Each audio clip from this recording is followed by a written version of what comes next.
Hey everyone, Thasif here at the Plano District event here with 9128 ITKAN Robotics, ranked 8th in this event so far and on the number 2 alliance as well.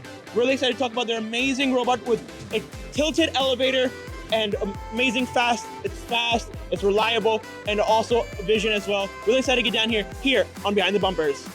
Jonah, talk to me about your drivetrain that you guys have so far. Seems pretty fast and the wiring seems really neat. Talk to me about that. All right, so we have a 29.5 by 29.5 drivetrain. We use 50 swerve with 6.75 gear ratio.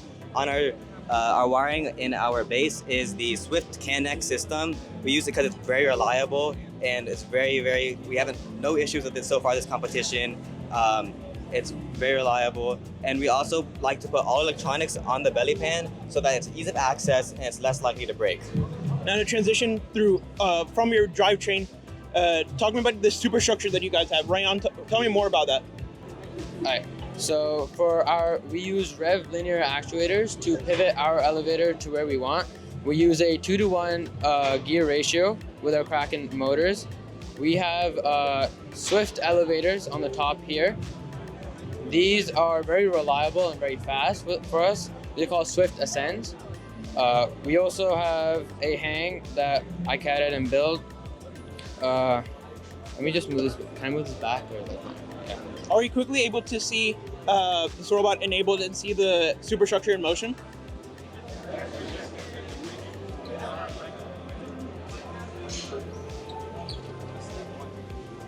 And then talk me through the process as the superstructure is moving. Yeah, so we have, as you can see, 2 bearing blocks at the bottom that allow us to pivot our elevator.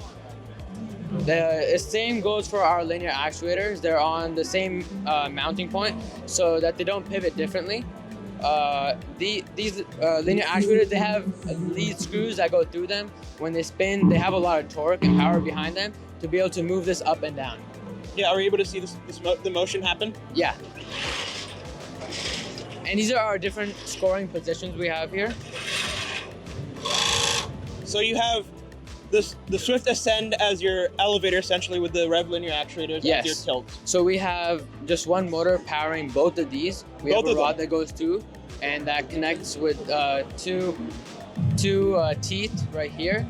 And in the linear actuators, you can see that there's, well, I can't really lift it, but you can see that there's little holes at the bottom here that allow these teeth to dig into these and allow it to lift up as fast as possible. Now let's give it back to Jonah to talk about your end effector that you guys have with your trough that's able to funnel all the coral from the loading station, and then as well as your algae that you have over here.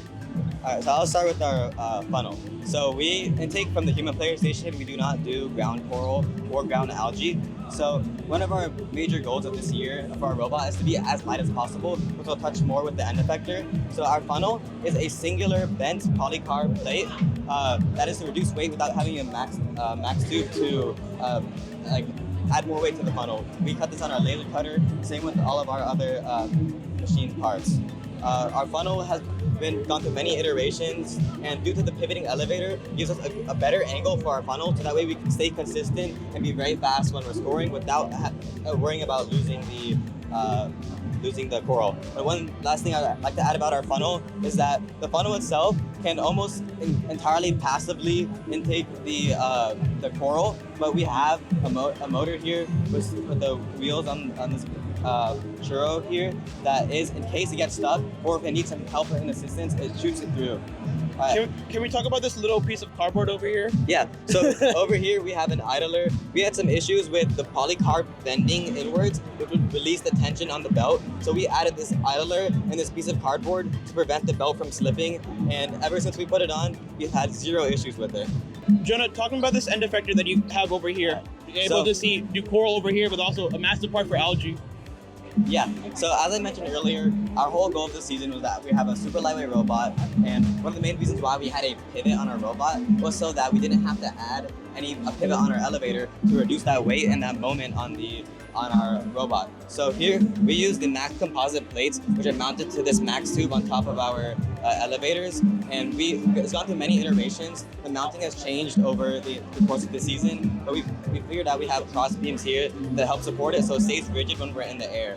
So it's run on one motor at the top to further increase the, make it more stable if it was farther out from the outtake. So it powers these two set of rollers. So this bottom roller will take care of the coral. So then the coral comes through the funnel, then it will just outtake it. And then that same direction, but a different button will intake the algae. Then we have a button that outtakes the algae, and we can go to the barge due to our very long swift ascent. Yeah. Can we see that? Can we see the mechanism in action? So.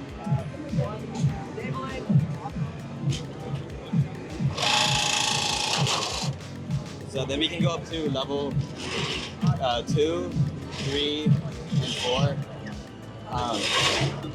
Rayon, do you wanna take it out? Can you take the coral out?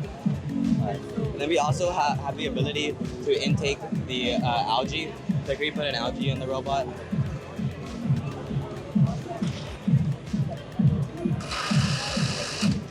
And then we can go up to the barge position and score directly into the barge. You want to catch it?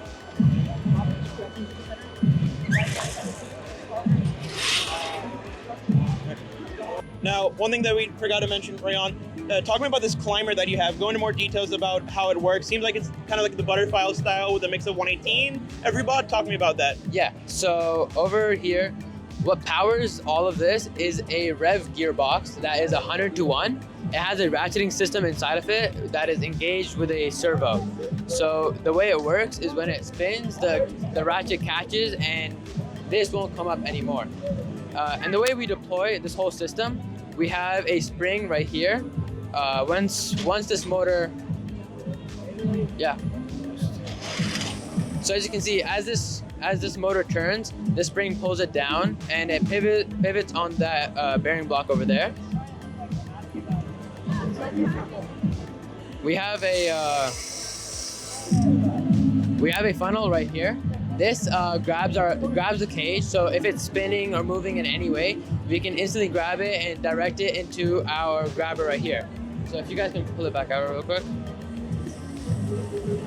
So what we did here, we just hammered a 1/2-inch hex through this 1x1. That holds it really well, and we put bearings on these so that they can pivot very easily.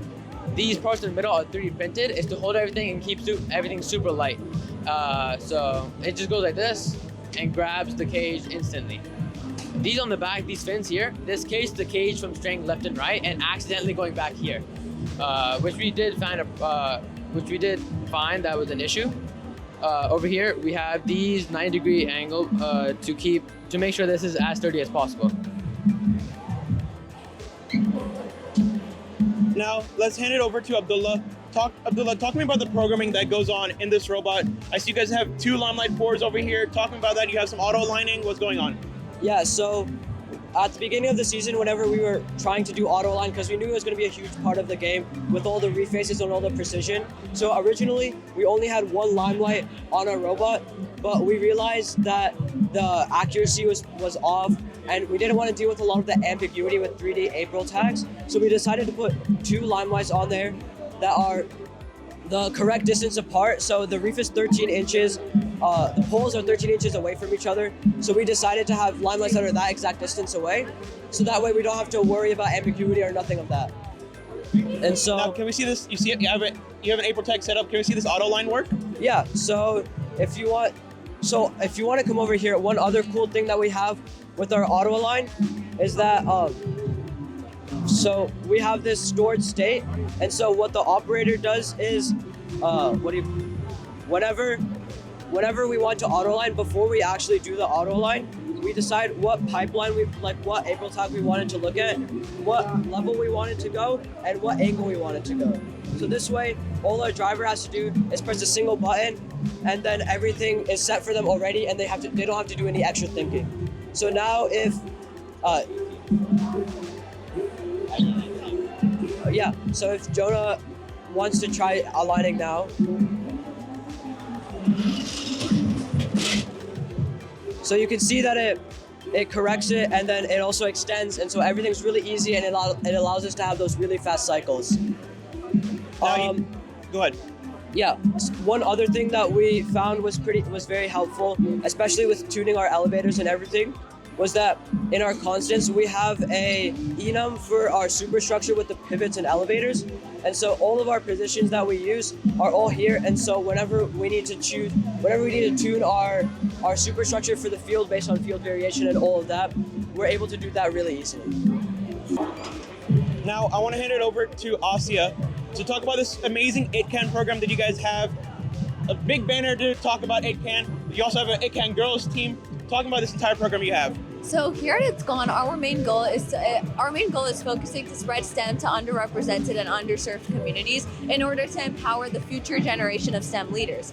And we do this in a variety of ways, whether it's attending conventions, hosting camps and workshops, or even outreaches with communities that are under-resourced. So one of the main important factors about our team is that we're a tuition-free program. This means that we don't want parents to come and spend money on allowing their kids to attend and be a part of a robotics team. We want them to realize that what we're doing at ITKAN is to make an impact and create a movement in the world. And by doing this, we allow them to gain real life skills that they wouldn't gain on a traditional robotics team. The most unique aspect about ITKAN as of this past season is our partnership with Go Baby Go. This was an experience that our students had in which we modified toy ride-on cars to allow children with limited mobility or even other disabilities to move independently for the first time in their lives. Being able to see the impact we created on these children who thought they would never be able to experience such things was really life-changing and heartwarming. And to summarize, our goal, along with spreading STEM to these communities, is really making an impact in the world and creating as many teams as we can to really spread the mission and vision of FIRST. And so we attend national conventions every year where we showcase our team, reach out to local community leaders, board members, in order to establish the foundation of ITKAN throughout the world. Well, amazing program, amazing robot. Congratulations on your great success so far. I'm really excited to see you guys perform this playoff match. Congratulations, you guys, and good luck.